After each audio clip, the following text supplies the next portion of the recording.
سورہ فاتحہ 100 مرتبہ پڑھ کر جو دعا مانگی جائے وہ قبول ہوتی ہے۔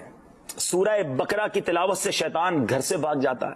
آیت الکرسی پڑھنے سے محتاجی دور ہوتی ہے۔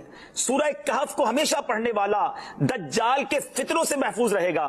والدین کی قبر پر ہر جمعہ سورہ یاسین کی تلاوت کرنے سے اس کی حروف کی تعداد کے برابر ان کے گناہ بخش دیے جاتے ہیں۔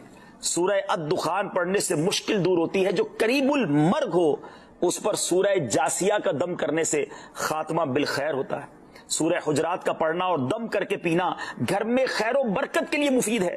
سورہ قاف پڑھنے سے جو باغ ہوتے ہیں ان کے پھلوں میں کثرت ہوتی ہے۔ سبحان اللہ۔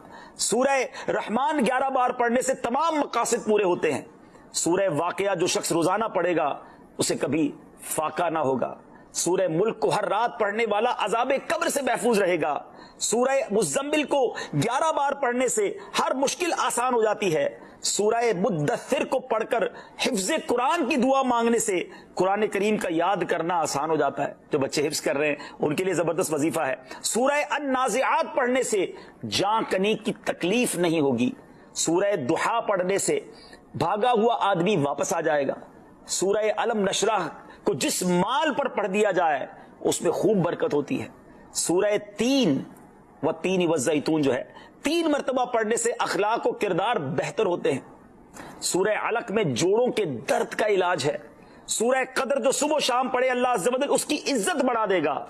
سورہ بینہ برس اور یرکان کا علاج ہے۔ جس آدمی یا جانور کو نظر لگی ہو اس پر سورہ عادیات کا دم مفید ہے۔ سورہ قارعہ پڑھنے سے بلاؤں سے حفاظت رہتی ہے۔